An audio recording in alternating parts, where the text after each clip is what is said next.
Good morning friends. આજે આપણે જોઈશું સ્વાધ્યાય 2.1ના ક્વેશ્ચન નંબર 5 to 10. તો જો આની અંદર આપણે શું કરવાનું છે?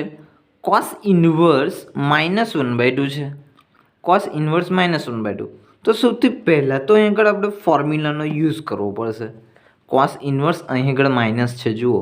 તો આ માઇનસને આપણે ફોર્મ્યુલાથી દૂર કરવા પડશે. તો કેવી રીતે કરીશું? જુઓ, formula this one, cos inverse minus x. તો માઇનસ નિશાની બહાર તો આવશે, આઈ નો, માઇનસ નિશાની બહાર તો આવશે, માઇનસ કોસ ઇન્વર્સ એક્સ આવી રીતે, બટ આગળ પાઈ આવી જશે આવી રીતે. ક્લિયર થઈ ગયું? તો ચલો અહીં આગળ આપણે યુઝ કરી લઈએ. શું કરવાનું? માઇનસ નિશાની બહાર તો આવે છે આવી રીતે, માઇનસ કોસ ઇન્વર્સ 1/2, બટ આગળ પાઈ આવી જાય છે આવી રીતે, પાઈ. ક્લિયર? બસ હવે એનું સોલ્યુશન આપી દઈએ. ચલો, પાઈ minus cos inverse 1/2, cos inverse. હવે ચલો, કોસમાં 1/2 ક્યારે આવશે? કોસમાં 1/2 ક્યારે આવે છે? π/3 એ. તો અહીં આગળ આપણે લખી દઈશું કોસ π/3. Clear friends? કોસ π/3ની વેલ્યુ 1/2 જ થાય ને. બસ તો વળી કોસ ઇન્વર્સ અને કોસ કેન્સલ થઈ જશે, એટલે આપણે અહીંયા લખી શકીએ કે pi minus cos inverse cos cancel એટલે π/3, પાઈ માઇનસ π/3 આવી રીતે. આપણે ફ્રેન્ડ્સ આવું કટ કરીને નહીં બતાવવાનું. અહીંયા આગળ આપણે બોલી તો શકાય કે આવું કોસ ઇન્વર્સ અને કોસ કટ થઈ ગયા, બટ એવું ચોપડીમાં કટ કરીને નહીં બતાવવાનું. ઓકે, એકચ્યુઅલીમાં એવું કટ ના હોય. આ તો જસ્ટ આપણે યાદ રાખવા માટે આવું બોલીએ છીએ કે કોસ ઇન્વર્સ અને કોસ કટ થયા અને π/3 આપણો આન્સર આવી ગયો. હવે જો પાઈ માઇનસ π/3 લસા લઈ લઈએ. લસા 3 ઉપર જશે એટલે 3π માઇનસ પાઈ અને લસા 3. તો જો 3π માઇનસ પાઈ શું થઈ ગયું? 2π/3. તો આપણો આન્સર આવી ગયો 2π/3 ઇઝીલી. હવે જોઈએ ક્વેશ્ચન નંબર 6. તો જો આમાં પણ માઇનસ નિશાની છે, તો પહેલાં આપણે બહાર કાઢી લઈએ એની ફોર્મ્યુલા પરથી. tan ઇન્વર્સ -x હોય તો શું થઈ જાય? માઇનસ બહાર જતા રહે એટલે માઇનસ tan ઇન્વર્સ x આવું થઈ જાય. આપણે સાઈડમાં બતાવવું હોય તો પણ આપણે આમ બતાવી શકીએ આપણી કે ભૈયા tan ઇન્વર્સ -x નું માઇનસ tan ઇન્વર્સ x થઈ જાય છે. આવી રીતે સાઈડમાં બતાવવું હોય તો પણ બતાવી શકીએ.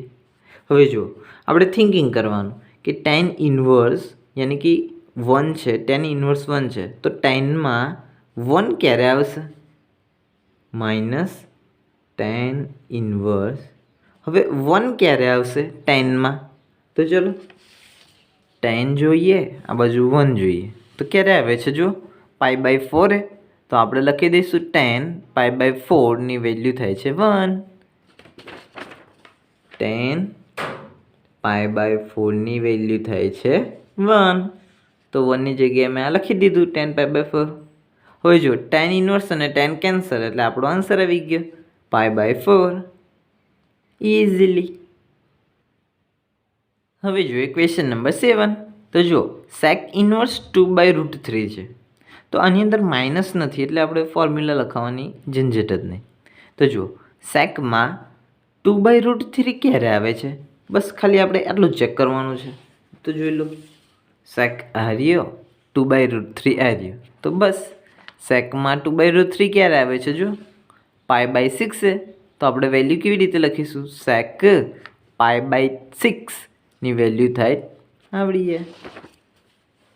અહીંયા આગળ તો સેક ઇન્વર્સ ખરા જ, 2/√3 ની જગ્યાએ શું? સેક π/6. સેક π/6 ની વેલ્યુ 2/√3, તો મેં અહીંયા લખી દીધી. હવે જો સેક ઇન્વર્સ અને સેક કેન્સલ એટલે શું મળ્યો આન્સર? π/6. તો એ આપણો આન્સર આવી ગયો ફ્રેન્ડ્સ. કેટલો ઇઝી હતો. તો ફ્રેન્ડ્સ અહીં આગળ આપણે આ એક્સરસાઇઝમાં જેટલા પણ ક્વેશ્ચન છે ને બધા આવા જ આવવાના છે. બધા જ એકદમ લલ્લુ પંજુ જેવા જ છે. બધા જ આવી રીતે શોર્ટ ફોર્મમાં આન્સર આવી જાય એવા. તો જો 8મો એક્ઝામ્પલ આપણે જોઈએ. શું કહે છે? કોટ ઇન્વર્સ √3 આવું આપણને આપ્યું છે. તો જુઓ અહીંયા ઘણું પહેલાં તો લખી દો કોટ ઇન્વર્સ √3.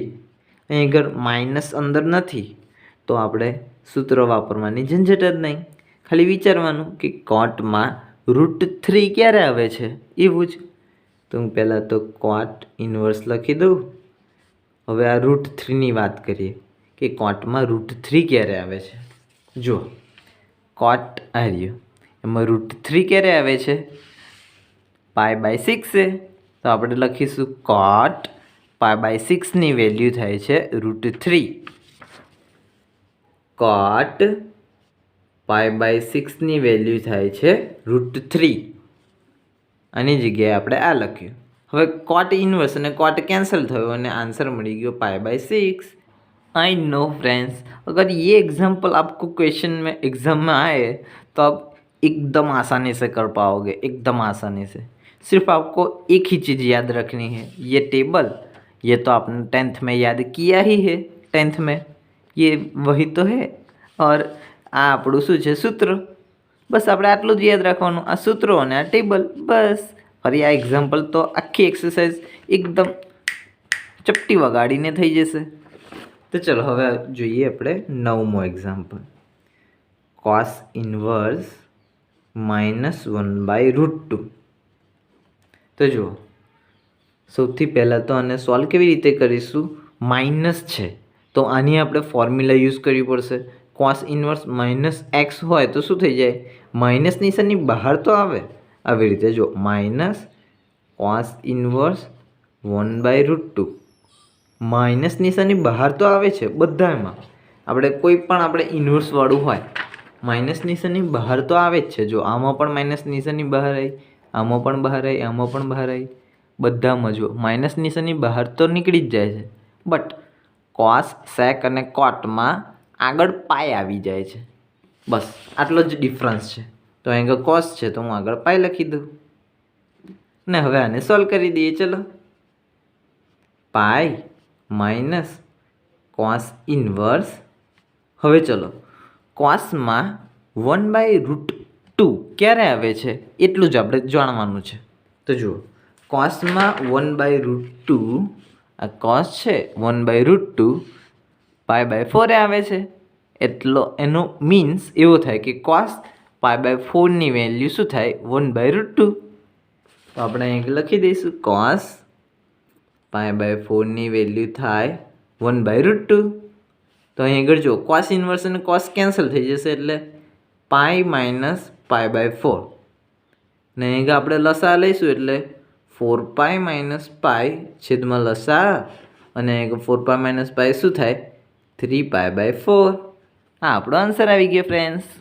હવે જો આ તમને શરૂઆતમાં છે ને થોડુંક રિમેમ્બર કરવામાં તકલીફ પડે કે 1/2ની વેલ્યુ કોસ π/4 થાય કે પછી આ સેક π/6ની વેલ્યુ 2/√3 થાય એવું. પણ જ્યારે તમે વધારેમાં વધારે એક્ઝામ્પલ્સ કરશો ને એટલે જસ્ટ યાદ જ આવી જશે કે હા ડિરેક્ટ જ કે ભાઈ કોટ π/6ની વેલ્યુ √3 છે એવી રીતે. તમારે ટેબલમાં જોવાની જરૂર જ નહીં પડે. તો જુઓ હવે જોઈએ આપણે 10thમો એક્ઝામ્પલ.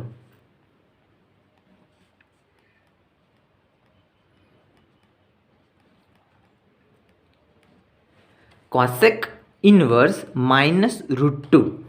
તો સૌથી પહેલાં તો હું આનું લખી દઉં કોસેક ઇન્વર્સ -√2. હવે જુઓ માઇનસ છે તો આમાં સૂત્ર યુઝ થશે. હવે મને કોઈ કહેશે આ કોસેક -x એટલે શું થાય?